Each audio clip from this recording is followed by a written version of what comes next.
Hey guys, welcome back to my channel. This week has been especially busy because it's the Arnold weekend, pushing out like all of my programming for my nutrition and training clients. I had a photo shoot today and I had podcast recording. Like, I had so much going on today, and like after I'm done recording this, I then have to meal prep for Boomer because she's on a special diet, and then I have to make sure that the fridge for Dan is stocked up because, I mean, the man married me for a reason. He can't live without me, and so I have to make sure that he's food prepped for the weekend. And yeah, so that's the day in the life of Ricky, just making sure that everyone's taken care of and taking care of myself too. What I want to talk about in this video is just kind of like a follow-up on my gluten-free snack video. If you didn't watch that, you can go ahead and click on the link. It's basically just letting everybody know, like, hey, I just got diagnosed with celiac disease,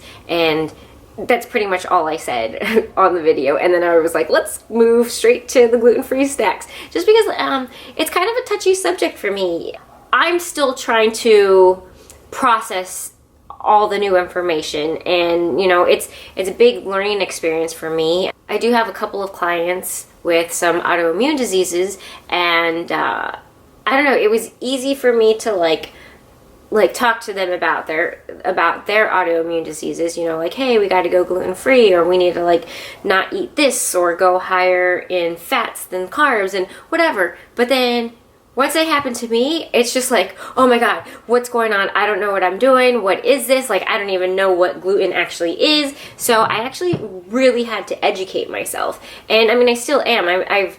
I've only known about my celiac disease for like a month and a half now, and I'm still learning. I probably research at least like 2 to 3 times a week, just like reading articles and like things to stay away from. And I obviously took gluten out of my diet, and I've been feeling better since I've done that.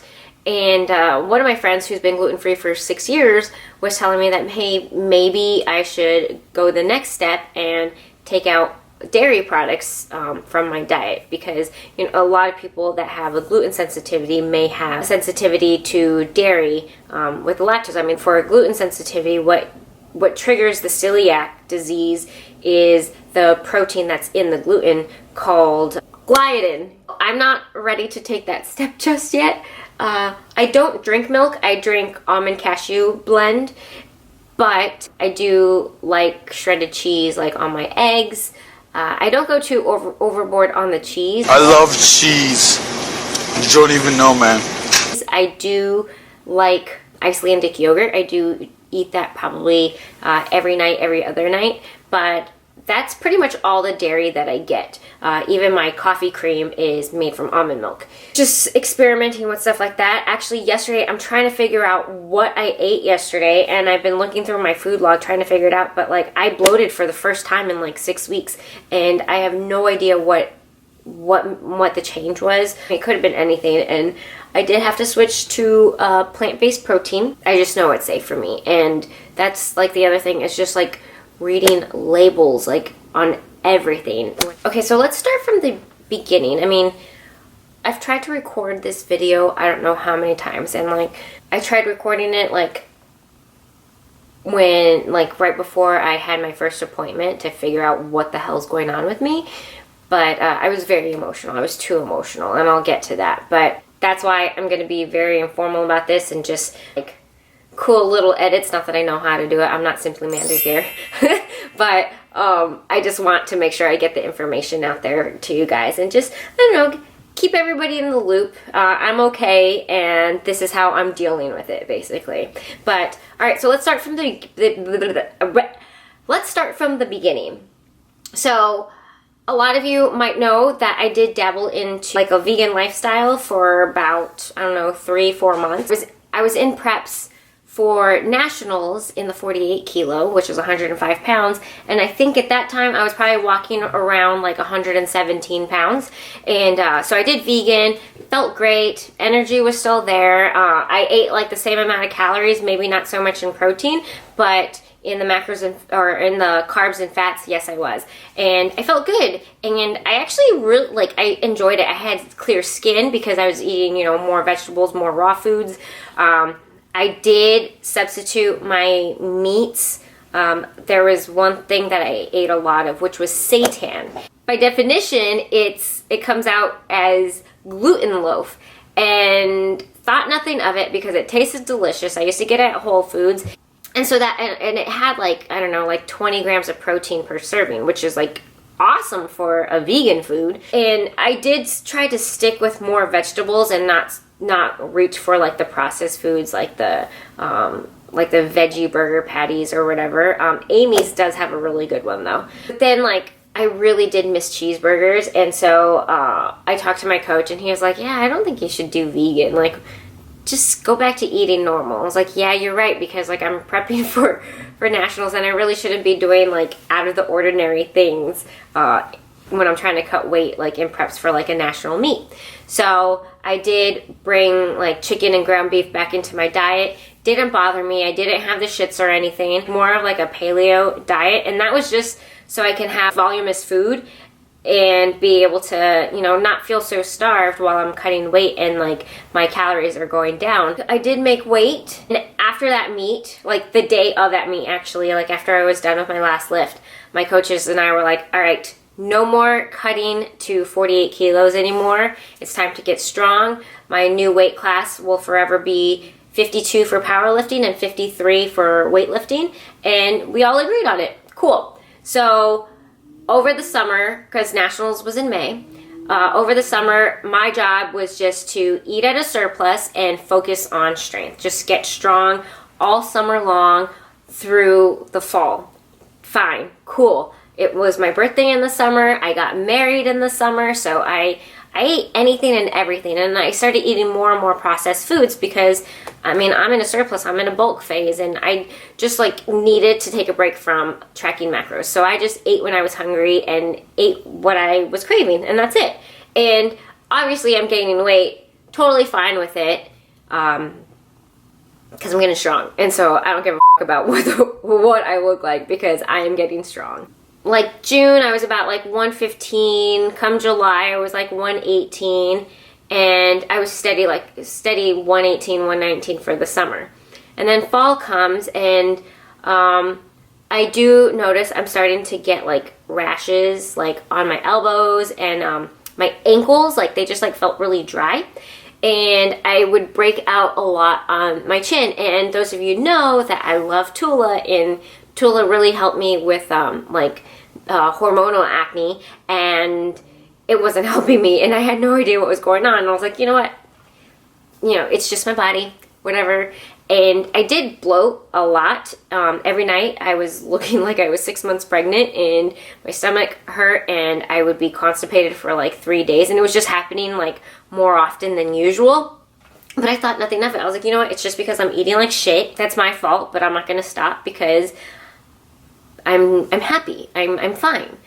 Or so I thought I was happy. It was like around Thanksgiving time, I just like started getting like really lazy and tired, and I had no energy. Like I had no drive to go to the gym, and the only reason why I was going to the gym was because Keegan, my coach, my powerlifting coach, programs for me specifically, and we have goals, and I'm not just gonna not do it, you know? Once I got to the gym, it was fine. Like I did the work. Keegan was able to tell like through my videos that I would send him for my lifts, like, dude, are you all right? Like, what's wrong with you? I was like, yeah, dude, like I'm fine. And I guess I was just like in denial, like seeing like all these changes. I was like, oh, it's supposed to happen. It's fine. And it's normal to bloat as often as I do. It's normal for me to be constipated as often as I am.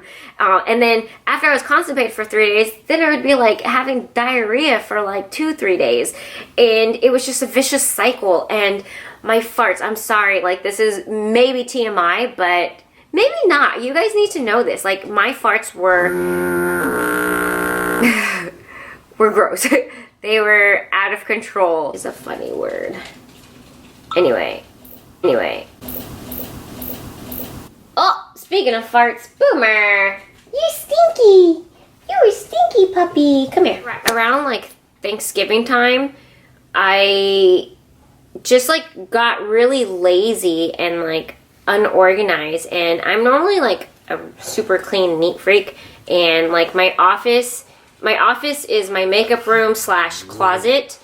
And I mean, you guys see the pictures and videos on my Instagram, like me in my room. I remember I was just like sitting down and I was upstairs, and Dan was just like, "Are you okay? Because I don't know, you're being pretty lazy. Your room looks really messy and you don't put anything away." And I just started crying. I was like, "Oh my God, you're right. Like, I don't know what's wrong with me." And then like every other day I was waking up feeling, oh my God, it's too loud here. I would wake up every other day just like in a bad mood or like super emotional, feeling sorry for myself, and I would just cry for no reason. And just thought my life sucked. Like I was just a very negative Nancy. I was just feeling like super depressed all the time, and I had no idea why. I think that's also why I took myself away from social media. People would see me post every like 4 or 5 days. I would just like stay off of Instagram, because any little thing that I saw that I didn't like, I didn't just not like it. I hated it, and I thought that person was stupid, or everything just triggered me, and I just wasn't myself, because I like to believe that I'm a pretty pleasant person to be around, and I want everybody to like me, so like why would I be this nasty person, you know? So I felt like I was picking more fights with Dan. He would remind me the reason why he married me or fell in love with me was because I'm such a happy person. I always put people before me, you know, when I didn't know what was going on with me. Like I was being very selfish and didn't care about anybody, made everything about me. There was something wrong with me, obviously. I just was a bitch to be around. Like we got a new dog, Xena, and this was in December. The first week was hell for all of us, especially for me. She attacked Boomer, I think like 2 times at this point. Both dogs are very food and toy aggressive, so she bit Boomer, drew blood, and I freaked out and lost it. Like, started crying hysterically and telling Dan, like, I can't do this. Again, I wake up feeling sorry for myself and crying and, like, hating the world and bloating and having bad gas and being constipated and breaking out all over my chin and my elbows. And Dan was like, "All right, enough's enough. You need to go see someone. Maybe you need to see a therapist or something." So those of you that don't know, I do have 30% disability from the military, and I get seen at the VA. So I made an appointment, which isn't the easiest thing to do, but I'm still grateful to have the VA to help me. And so I go and I tell my primary care physician, I'm like, "I think I need to see a shrink. I'm not myself. Never been like a depressed person, and something's wrong with me. Like I don't feel like myself." And then at this point too, I was also like 125 pounds, and the heaviest I've ever been, like before flexible dieting, I was 128 pounds, and it was, I wore it differently. Like at 125 today isn't as bad as it was 128 like 4 years ago. So, but it was still like a pretty heavy number for me. It is a pretty heavy number for me, especially being 4'11". I'm here so I can get a referral to see a therapist. Luckily, my primary care physician is a holistic doctor, and she's very into like natural and eating paleo even. She's been my doctor for like the last 8 years, so she knows the business that I'm in, and she knows I'm into fitness. So first thing she asked is, "How much gluten are you eating in a week?" And I was like, "Well, you know I do flexible dieting, so I eat gluten every day." I was like, "It doesn't bother me." I don't know, it just like never dawned on me like, eating gluten, that could be the culprit. So she like looked at me and she was just like, "Well, I know you keep a food log, so can you go back the last few days and tell me what you've been eating?" So I go on MyFit, pulling it up in front of her, and I'm like, "Oh my gosh, I'm really not eating many vegetables. I'm eating like a lot of processed foods." And she was just like, "Yeah, we're gonna do a blood test." So we did the TTG, I don't know, basically they took out like 8 tubes of blood from me for testing, and she also tested me on vitamin deficiencies and all that. And I was vitamin D deficient. I think it's just because like there's no sun right now. Like, it's the winter time. It's gross. So she did supplement me with that. She did call me 2 days later, and she was like, yeah, so your test came back positive. And I was like, all right, well, so do I just go gluten-free now? Like, is that how it works? She was like, well, no, because the tests show up positive, but sometimes they can be like false positives, false negatives. So since it did come back positive, like you should still be eating gluten, because I think you should take the next step and see a gastroenterologist and get endoscopy. So I'm like, all right, so we think it might be the gluten that is bothering me, but I need to continue eating it for this test. Correct. All right, well, again, I go to the VA hospital, and sometimes it is a little troublesome to get an appointment. Luckily, I was able to get an appointment within like 2 weeks or so. So I did that. They do the endoscopy. Took, I think they said 11 or 12 samples of the tissue in my small intestine. I waited, and I thought I was gonna like hear back from them like immediately. And I think that took like another like 2 weeks or so. And I got something in the mail this time. I didn't get a phone call, but I got something in the mail confirming that I am positive for celiac disease. And it came with like a big pamphlet, basically how I should live my new lifestyle and to like stop gluten immediately. And then, but I did, after I did the endoscopy, I did go gluten-free immediately after that, because I mean, I didn't have to wait. And I noticed that after, I want to say like 4 days of being gluten-free, my bloating stopped. I started going to the bathroom regularly. I started going to the bathroom more often, just because like now I'm eating cleaner, like less processed food, so it has a lot more fiber in my vegetables. So I doubled the amount of times I go to the bathroom, which was awesome. My face started clearing up. I had more energy, and people would ask me when I go to the gym, what kind of pre-workout are you on? I'm like, I don't have pre-workout today.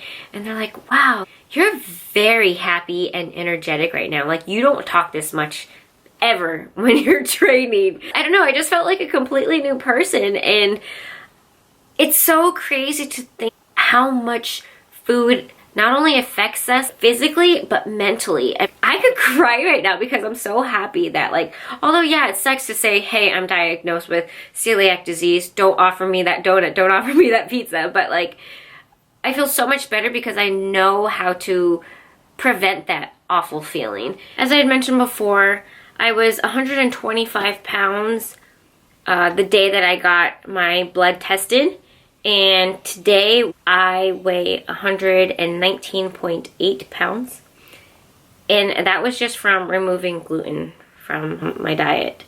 And I'm eating the same amount of calories, and yeah, so 120 pounds. I've lost 5 pounds just from removing gluten. I go to the bathroom regularly. I'm in a better mood. I'm just like in a better place altogether. And I'm cool with it. I'm like, you know, this is something I have to live with for the rest of my life now that I know that I have it. And just need to find a positive in every negative. And so the way I'm going to make this a positive is by sharing my experiences with you guys, and, you know, reaching out and asking you guys to help me out, you know, like, tell me how you deal with it, and if you have any cool recipes, or, I don't know, any tips, tricks, whatever. I mean, if you like this video, not that there was much to it, go ahead and click the like button. If you like me, please subscribe, and I will see you guys next week.